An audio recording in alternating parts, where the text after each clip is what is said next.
Καλώς ήρθατε σε ένα ακόμα βίντεο του mathhub.gr. Συνεχίζουμε με τις ασκήσεις του σχολικού βιβλίου. Είμαστε πλέον στη β' ομάδα. Να προσδιορίσουμε, μας ζητάει τη συνάρτηση F, ενώ μας δίνει τη γραφική παράσταση. Λοιπόν, πάμε στην πρώτη περίπτωση. Βλέπουμε ότι αποτελείται από δύο τμήματα ευθειών. Δεν είναι ευθύγραμμα τμήματα ακριβώς, διότι λείπουν μερικά άκρα, αλλά είναι τμήμα μιας ευθείας και στη μία και στην άλλη περίπτωση. Επομένως θα κάνω το εξής, για να βρούμε την πρώτα τη μία ευθεία και μετά την άλλη ευθεία. Λοιπόν, ξεκινάω να κάνω το εξής. Για το πρώτο τμήμα, από το 0 δηλαδή μέχρι και το 1 χωρίς το 1, έχω την εξής ευθεία. Περνάει από τα σημεία, ας πούμε, α1,0, το οποίο είναι αυτό, και από το σημείο β, το οποίο είναι το 0,1. Συντελεστής διεύθυνσης, έτσι, λάμδα 1 θα τον ονομάζω γιατί θα υπάρξει κι άλλος, είναι το ψ1 μείον το ψ2 προς χ1 μείον το χ2, το οποίο το γνωρίζουμε ήδη αυτό, έτσι. Έτσι λοιπόν γράφω, ας πάρουμε πρώτα τα ψ του β, ψ του β μείον το ψ του α και όμοιος το χ του β μείον το χ του α. Επομένως θα πάρω ότι ο συντελεστής διεύθυνσης είναι το μείον 1. Το οποίο σημαίνει ότι η ευθεία μας θα είναι η εξής, δεν το γράψω σωστά. Θέλω να το δούμε λίγο αυτό. Λοιπόν, η ε1 θα είναι η ψ ίσον μείον χ συν κάποιο β. Επίσης τώρα, έτσι, το σημείο, ας πάρουμε το β, ανήκει στην ε1, το οποίο σημαίνει ότι 1 ίσον μείον 0 συν β, δηλαδή ότι το β θα πάρει τη τιμή 1. Άρα η ε1 ξαφνικά έχει πάρει τη μορφή ψ ίσον μείον χ συν 1. Πάμε λοιπόν να βρούμε και την επόμενη, λίγο στα γρήγορα πάλι. Θα περνάει από το σημείο α τόνος, ας το ονομάσω, 1,1, και από το σημείο β τόνος 2,0. Είναι τα κλασικά σημεία τώρα αυτά που μπορούμε να δούμε, δεν είναι κάτι τρελό. Πάμε να βρούμε πάλι το λάμδα 2. Το ψ του β είναι 0 μείον το ψ του α τόνος και όμοια το χ του β μείον το χ του α τόνος. Λοιπόν, τώρα θα πάρω εδώ πέρα μείον 1 προς 1, δηλαδή πάλι το μείον 1. Δεν μας κάνει εντύπωση, θα μπορούσαμε να το αποφύγουμε κιόλας αυτό, διότι αυτές οι δύο είναι παράλληλες, έτσι. Πάμε πάλι, άρα η ε2 στη συγκεκριμένη περίπτωση θα είναι η ευθεία ψ ίσον μείον χ και β τόνος, όμως ας πάρουμε το β τόνος ανήκει στην ε2, αν και μόνο εάν οι συντεταγμένες επαληθεύουν τον τύπο της ευθείας, δηλαδή αν το 0 είναι ίσο με το μείον 2 συν β τόνος, αν και μόνο εάν το β τόνος θα πάρει την τιμή 2. Άρα η ε2 είναι η ευθεία ψ ίσον μείον χ και 2. Overall τώρα, η συνάρτησή μου f του χ που έχει το συγκεκριμένο γράφημα είναι πολύκλαδη, δίκλαδη συγκεκριμένα, θα πάρει την τιμή μείον χ συν 1 για τα χ τα οποία θα ανήκουν, θέλω να το παρατηρήσουμε, είναι αυτή από το 0 μέχρι το 1 χωρίς το 1.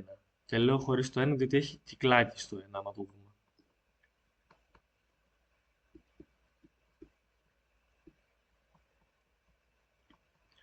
Όμοιο τώρα θα πάρει την τιμή μείον χ και 2 για τα χ τα οποία θα ανήκουν στο 1 μαζί με το 1 έως το 2 χωρίς το 2. Ναι, θα μπορούσαμε να το κάνουμε διαφορετικά και να πούμε ότι μία είναι μετατόπιση της άλλης. Είναι απόλυτα σωστό, έτσι.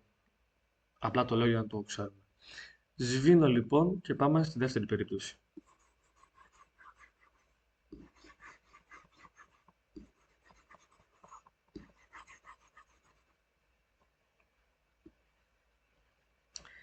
Τώρα, η δεύτερη περίπτωση θέλω να τη δούμε λίγο πιο περίεργα για να καταλάβουμε ότι υπάρχουν πάντα πιο εύκολοι τρόποι και πιο δύσκολοι.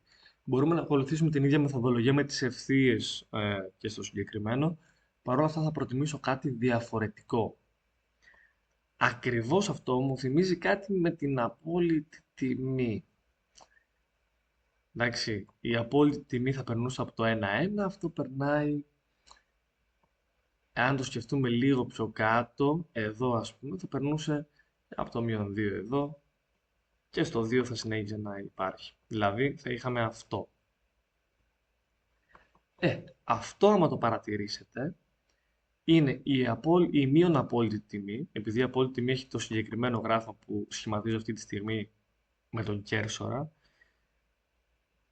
η μείον απόλυτη τιμή θα ήταν αυτή και μετατοπισμένη κατά 1 θα ήταν αυτή. Άμα την βάλουμε και 2 προς τα πάνω, θα ήταν το συγκεκριμένο γράφημα που βλέπουμε. Παρ' όλα αυτά πάμε λίγο με το safe σενάριο. Πάμε σημεία α0,0. Θα μπορούσα να το ονομάσω και όμικρο για να είναι πιο εύκολο. Και β, το οποίο θα το χρησιμοποιήσουμε ξανά, το οποίο είναι το 1,2. Λοιπόν, το σημείο β, 1,2.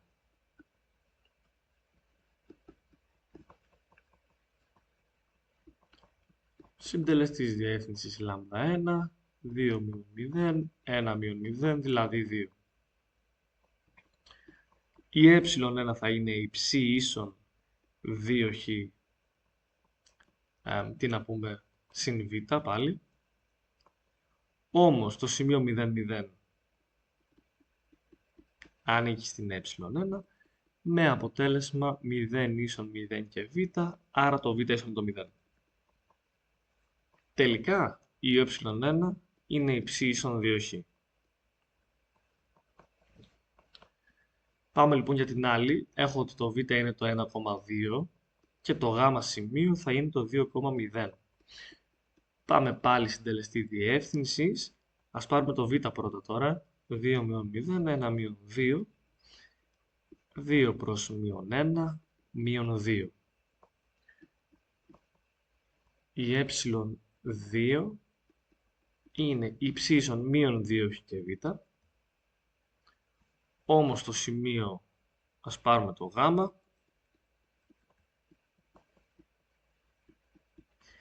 το οποίο επιτυγχάνεται μόνο αν οι συντεταγμένες του επαληθεύουν τον τύπο.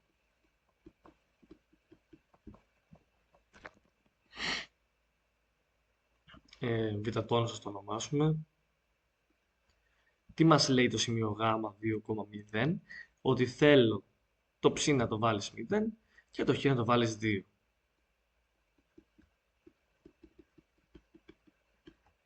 Αν και μόνο εάν το β' τόνος είναι το 4. Άρα η ευθεία μου, η ε2, θα είναι η ψ ίσον -2χ και 4. Τώρα για να το επαληθεύσεις αυτό, μπορείς να βάλεις όπου ψ το 1 και θα δεις ότι το χ θα σου βγει, για παράδειγμα 2, ή να το κάνεις ανάποδα. Βάλε όπου χ το 1 και θα δεις ότι το ψ θα σου βγει 2. Να το ένα σημείο. Και άμα βάλεις όπου χ το 2 θα πάρεις 0. Άρα όντως αυτό είναι αυτό που έψαχνες. Άρα η συνάρτηση F θα ξανά είναι δικλάδι.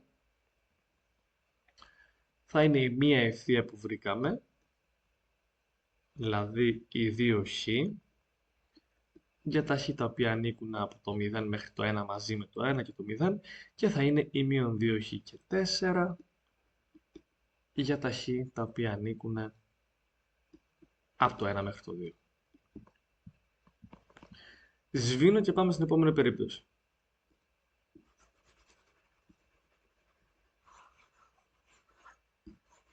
Τώρα για την επόμενη περίπτωση, την περίπτωση 3, τα πράγματα είναι λίγο τετριμμένα. Βλέπω ότι είναι σταθερή η συνάρτησή μου αναδιαστήματα, επομένως δεν χρειάζεται να κάνω κάτι τρελό.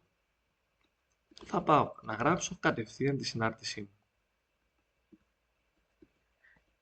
3 κλάδους σκέφτομαι ότι μπορεί να χρειαστώ, μπορεί να μην χρειαστώ και 3. Βλέπω μία τιμή, ίδια τιμή είναι αυτή και άλλη μία, 2 τιμές. Άρα θα είναι δίκλαδο. Τιμή 1 και τιμή 0. Εδώ πέρα θα γράψουμε ότι παίρνει τιμή 1 στα διαστήματα 0, 1 ανοιχτό, ένωση 2 κλειστό, 3 ανοιχτό. Προσέξτε λίγο τα ανοιχτά κυκλάκια και τα κλειστά κυκλάκια και θα είναι σταθερή ίση με το 0, δηλαδή θα ταυτίζεται με τον άξονα χ τον ως χ, όπως φαίνεται στο κλειστό 1,2 ανοιχτό. Αυτή λοιπόν είναι η άσκηση 1 της β' ομάδας. Μας πήρε αρκετό χρόνο επειδή το κάναμε αρκετά αναλυτικά. Πάμε λοιπόν τώρα να βρούμε τις απαντήσεις για το δεύτερο ερώτημα. Ένα κουτί κυλινδρικού σχήματος έχει ακτίνα βάσης χ ίσον χ cm τέλος πάντων και όγκο τάδε. Το υλικό των βάσεων κοστίζει 4 δραχμές ανά τετραγωνικό εκατοστό, ενώ το υλικό της κυλινδρικής επιφάνειας τόσο. Να εκφράσει το συνολικό κόστος ως συνάρτηση του χ. Πόσο κοστίζει ένα κουτί με ακτίνα βάσης 5 και ύψος 8 cm. Πάρα πολύ ωραία. Λοιπόν, εδώ πέρα θέλω λίγο να ξεχωρίσουμε δύο πράγματα και θα τα εξηγήσω τώρα. Πριν όμως θέλω να επιστρέψουμε λίγο σε εδώ συγκεκριμένο ερώτημα, διότι δεν έχω παρατηρήσει το συγκεκριμένο ότι από το 3 μέχρι το 4 ξαναπαίρνει τιμή 0 η συνάρτηση. Επομένως, θα συμπληρώσουμε ένα μικρό διάστημα εδώ. Και πάμε τώρα εδώ πέρα να πούμε αυτά που έπρεπε και πρέπει να πούμε. Το ερώτημά μου εμένα είναι το εξής. Το κουτί αυτό θα έχει καπάκι ή δεν θα έχει καπάκι. Υποθέτουμε λοιπόν ότι έχει δύο καπάκια, άρα θα έχω ένα καπάκι, δύο καπάκια, ακτίνας χ όπως λέει το συγκεκριμένο, κυκλικά είναι έτσι, θέλω να το θυμηθούμε αυτό, και μας λέει επίσης ότι έχω μία κυλινδρική επιφάνεια, η οποία εάν την ανοίξω είναι ένα ορθογώνιο παραλληλόγραμμο. Θα τα εξηγήσουμε όλα. Σκεφτείτε ότι αυτό άμα το τυλίξω θα πάρω έναν κύλινδρο, έτσι.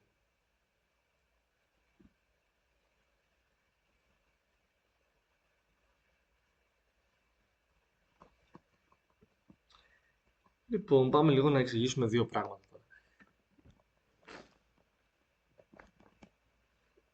Το υλικό των βάσεων λέει κοστίζει τόσο, ενώ το υλικό της κυλινδρικής επιφάνειας κοστίζει τόσο. Όλα είναι ανατετραγωνικά εκατοστά.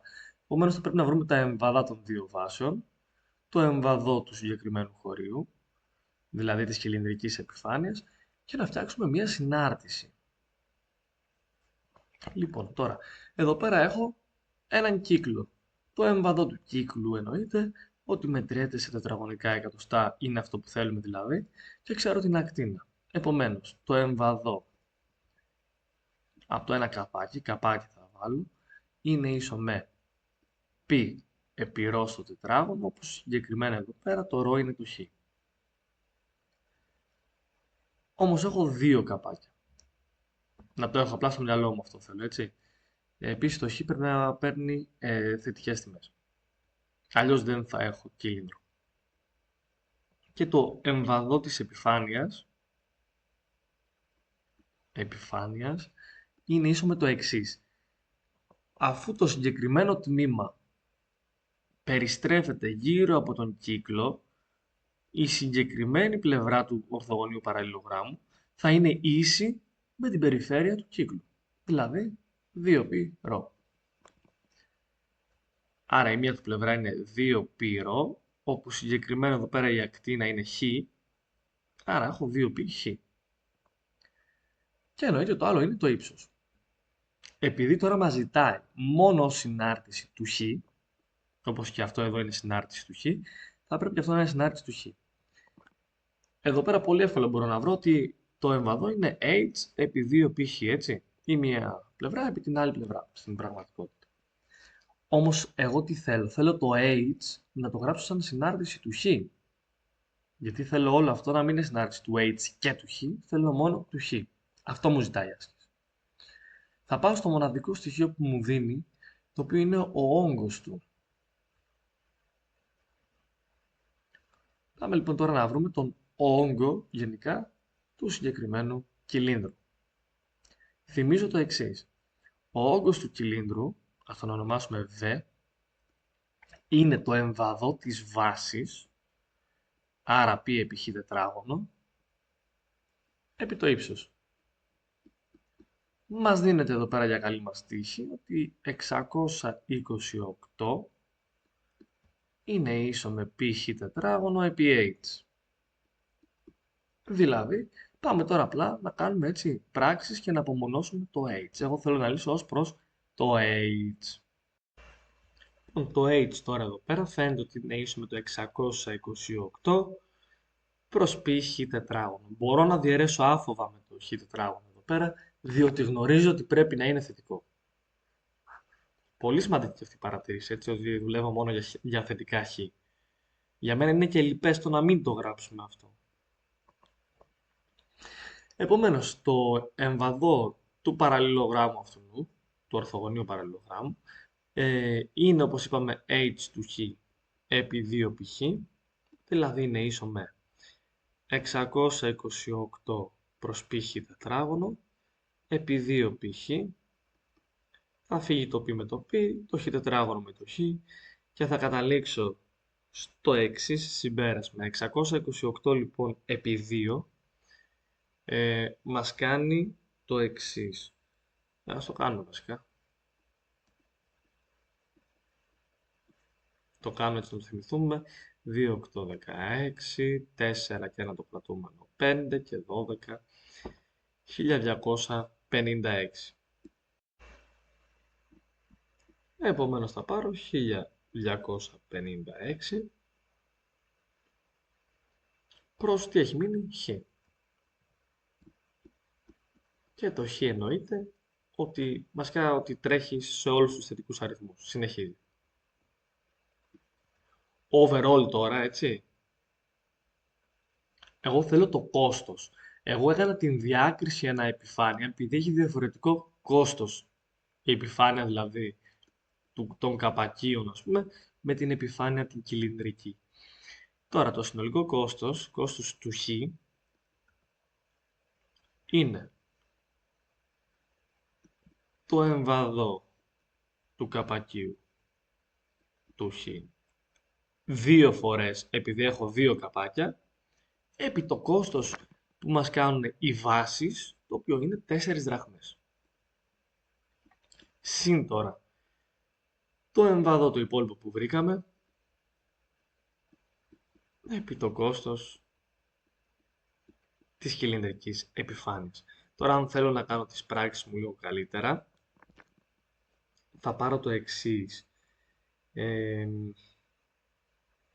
Στο περίπου κιόλας, έτσι, δεν μπορούμε να τις κάνουμε ακριβώς τις πράξεις, θέλω να το κρατήσουμε αυτό. Θα πάρω 8, επειδή έχω 2 επί 4, 8 και το εμβαδό του κάπα του χ, το οποίο είναι π/χ τετράγωνο. Άρα θα πάρω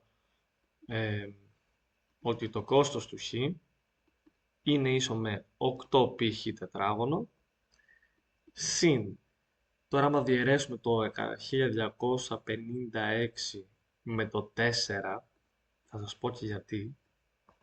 Τώρα να το κάνω κανονικά, όχι δεν το κάνω κατακόρυφα.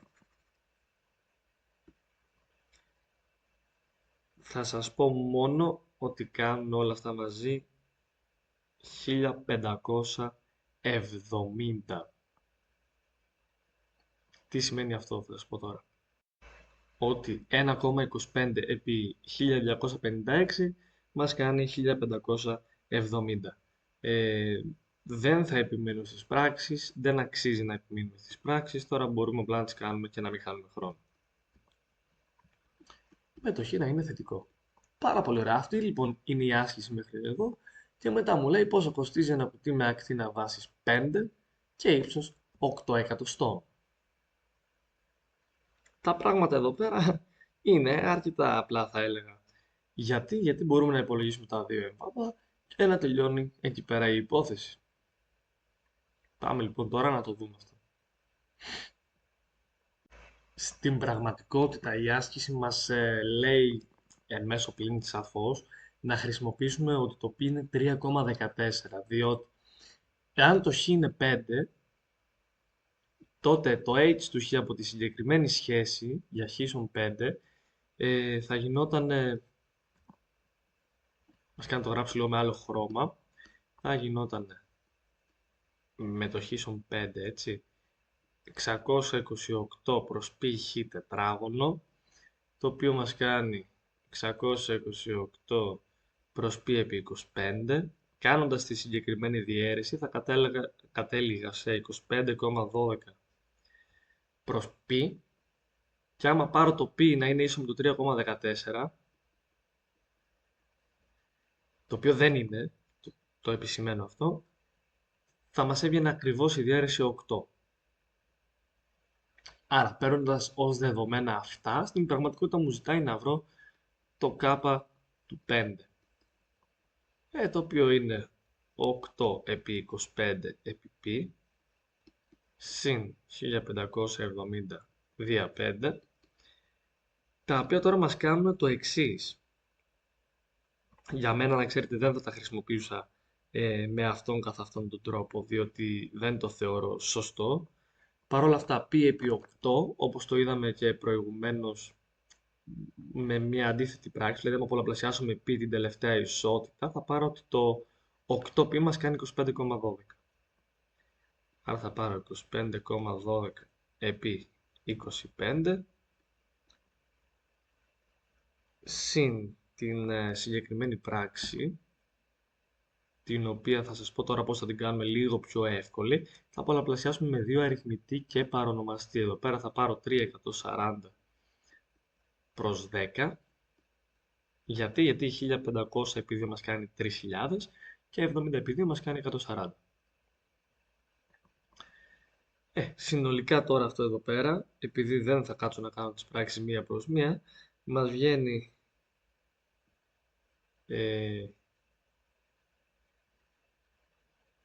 9, 42. Και επειδή θα μας ρωτήσει κάποιος τι είναι αυτά, είναι δραχμές. Αφού σε δραχμές μας το δίνει η άσκηση, δραχμές θα απαντήσουμε. Πάρα πολύ ωραία. Πάμε λοιπόν και στην τελευταία άσκηση. Ας αλλάξουμε λίγο ένα χρωματάκι. Λοιπόν, η συγκεκριμένη άσκηση στο ίντερνετ τουλάχιστον δεν δείχνει το γραμμοσχιασμένο κομμάτι, επομένως το σκιάζω λίγο εγώ έτσι να φαίνεται. Στο διπλανό σχήμα λέει φαίνεται ένα ορθογώνιο, το ΑΒ έχει μήκος 1, το ΑΓ ολόκληρο έχει μήκος 3 και το χ είναι το διάστημα ΑΜ. Μπορούμε εύκολα να βρούμε το ΒΓ, έτσι, αφού το ΑΒ είναι 1 και το ΑΓ είναι 3, το ΒΓ θα είναι 2. Λοιπόν τώρα, το γραμμοσχιασμένο κομμάτι από το α, όταν το χ κινείται μέχρι το β, είναι απλά ένα ορθογώνιο τρίγωνο. Άρα ένα δεύτερο βάση επί ύψος. Άρα θα πάρω το εμβαδό του χ είναι βάση επί ύψος δια 2, δηλαδή χ, για να το κάνουμε λίγο, επί ύψος δια 2. Λοιπόν, το ύψος τώρα πρέπει να το βρούμε. Δεν είναι κάτι δηλαδή το οποίο μας δίνεται στη συγκεκριμένη άσκηση. Και πώς θα βρούμε το ύψος τώρα. Λοιπόν, πάμε λοιπόν να δούμε πώς. Πολύ εύκολα βλέπουμε ότι τα τρίγωνα α, μ και α, β είναι όμοια. Γιατί είναι όμοια? Είναι ορθογώνια και έχουν άλλη μία γωνία ίση, άρα και η τρίτη τους γωνία θα είναι ίση. Επομένως, δύο τρίγωνα που έχουν όλες τους τις γωνίες ίσες μία προς μία είναι όμοια. Άρα υπάρχει ένας λόγος ο οποίος τηρείται. Ο λόγος λοιπόν τώρα ο οποίος τηρείται είναι ο εξής. Επίσης θέλω λίγο να καταλάβουμε το εξής. Επειδή το ΒΓ είναι τετράγωνο, 2 θα είναι κάθε του πλευρά.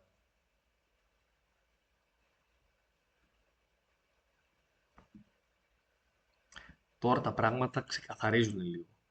Και έτσι έχω το εξής. Το ύψος, δηλαδή η πλευρά νη μη κάθε φορά προς την πλευρά ΕΒ θα είναι ίση με τον αντίστοιχο λόγο μάλλον των δύο άλλων πλευρών. Από εδώ εύκολα βγαίνει ότι το ύψος θα είναι ίσο με ΕΒ επί χ προς ΑΒ και με μια απλή αντικατάσταση το ΕΒ είναι 2, το ΑΒ είναι 1, άρα θα είναι το διπλάσιο από το χ. Έτσι το εμβαδόν στην αρχή θα είναι χ επί 2 χ προς 2, δηλαδή χ τετράγωνο. Το γράφω. Του χ θα είναι χ τετράγωνο για το χ το οποίο ανήκει, ας πούμε, αν πάρουμε ότι εδώ πέρα ξεκινάει, οπότε είναι 0 εδώ μέχρι να φτάσει στο β, θα πάρει την τιμή 1. Πάρα πολύ ωραία. Τώρα αλλάζω χρώμα για να δούμε τι γίνεται μετά. Μετά λοιπόν θα πάρω το τρίγωνο ΑΕΒ ολόκληρο συν ένα ορθογώνιο παραλληλόγραμμο. Ας κάνω στην τύχη το σημείο χ να βρίσκεται εδώ.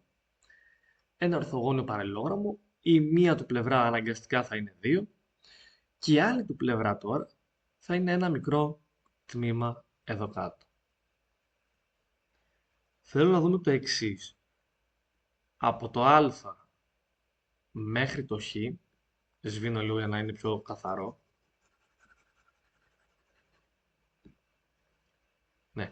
Από το α λοιπόν τώρα μέχρι το σημείο χ, μη βασικά λέγεται το σημείο αυτό, όλο αυτό είναι το χ. Και αυτό εδώ πέρα είναι το γνωστό ΑΒ. Λοιπόν τώρα, ερώτηση. Αν αυτό είναι το ΑΒ και αυτό εδώ πέρα είναι το χ, τότε το συγκεκριμένο σημείο τμήμα β' είναι ίσο με όλο το χ μείον το ΑΒ. Δηλαδή είναι χ μείον 1. Επομένως, το συγκεκριμένο που γράφω τώρα έχει τη μία πλευρά 2, είναι ορθογώνιο παραλληλόγραμμο και έχει την άλλη πλευρά ίση με β' δηλαδή χ μείον 1. Overall, το ε του χ παίρνει την τιμή το εμβαδό του ΑΕΒ, το οποίο είναι 1 δεύτερο επί 1 επί 2, δηλαδή 1. Μπορείτε να το κάνετε. Μισό επί 2 μας κάνει 1, 1 επί 1 μας κάνει 1.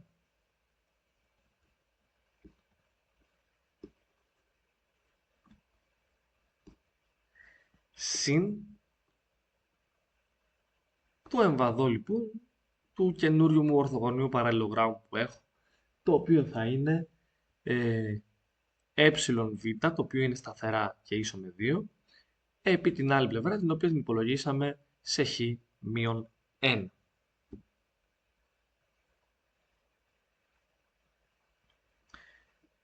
Τελικά θα πάρω 1 και 2 επί χ μείον 1. Ή αλλιώς μπορώ να το ανοίξω κιόλας και να κάνω την επιμεριστική ιδιότητα και να καταλήξω στο 2χ μείον 1, με το χ αυτή τη στιγμή να παίρνει τιμές από το, θέλω να το δούμε πάλι αυτό έτσι, από το 1 μέχρι και το 2. Συγγνώμη, από εδώ μέχρι εδώ είναι 1, ναι, σωστά. Από το 1 μέχρι το 3, όχι μέχρι το 2, διότι όλη η πλευρά ΑΓ θα είναι 3.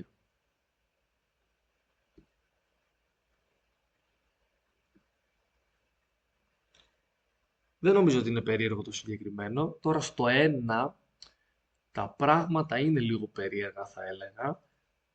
Παρ' όλα αυτά, εάν το παρατηρήσουμε στο 1, είτε βάλω το 1 εδώ είτε στον άλλον τύπο, θα πάρω πάλι την ίδια τιμή, 1. Επειδή η συνάρτησή μου θα είναι συνεχής. Overall τώρα, τελικά, το ε του χ είναι μια δίκλαδη συνάρτηση, είναι χ τετράγωνο και 2χ μείον 1. Το 1 είναι για τα χ τα οποία θα ανήκουν στο 0,1. Ας βάλω το 1 στον πάνω κλάδο.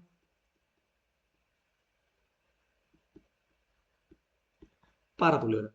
Αυτή λοιπόν είναι η συνάρτησή μας. Δεν ήταν κάτι πολύ περίπλοκο, ήταν κάτι αρκετά ωραίο, εύκολο και διασκεδαστικό θα λέγαμε. Τα λέμε λοιπόν στις επόμενες επιλύσεις των θεμάτων του σχολικού βιβλίου. Αν θέλετε να επικοινωνήσετε μαζί μας, θα βρείτε link στην περιγραφή του βίντεο. Να είστε καλά.